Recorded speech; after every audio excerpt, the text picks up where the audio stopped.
हे असं फील्ड आहे की जिथे तुम्हाला जास्त करून लेडीजशी डील करावं डील करावं लागतं. लागतं.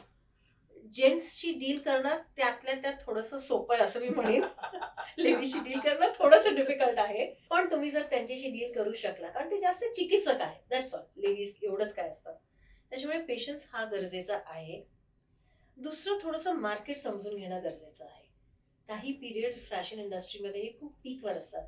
पण काही पिरियड्स खूप शांत असतात. एक्झाम सीझन, शाळा जेव्हा सुरू होतात, पावसाळा, हे थोडेसे शांत पिरियड्स असतात. तुमच्या टेनॅसिटी पाहिजे किंवा पेशन्स पाहिजे त्या पिरियडमधनं बाहेर पडायला.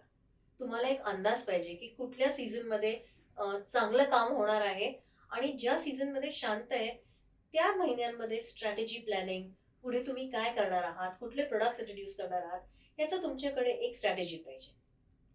दुसरं तुमच्याकडे फायनान्सेस प्लॅन पाहिजे. ज्या सीझनमध्ये खूप पैसे कमवतो, ते पैसे तुम्हाला नॉन पीक पिरियडमध्ये हे पुरले पाहिजे.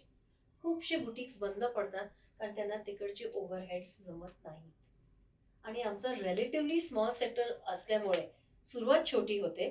त्याच्यामुळे त्या पिरियडला जर तुम्ही नाही करू शकलं ओव्हरहेड्स मॅच, तर खूपशी लोकं फॉल आउट होतात त्याच्यातनं. स्पेशली जे लोकं घरनं सुरू करून मग बुटीकमध्ये जातात किंवा एक्झिबिशन सुरू करून मग त्यांनी शॉप घेतलेलं असतं. हे 2 थोडेसे काळजी घ्यायला लागते त्या ह्याच्यात. मग थोडंसं बँकिंग यायला पाहिजे. इन्कम टॅक्स, टॅक्स रिफंड्स, तुमचं जे काही आहे त्याचं प्लॅनिंग, हे सगळं पेपरवर्क, बिलिंग कसं करायचं, स्टाफ कसा मॅनेज करायचा, स्टॉक कसा घ्यायचा, प्राइसेस कसे, प्रॉफिट्स कसे कॅल्क्युलेट करायचे, ह्या सगळ्याच गोष्टी येतात बिझनेसमध्ये. सो हे सगळं करणं गरजेचं आहे.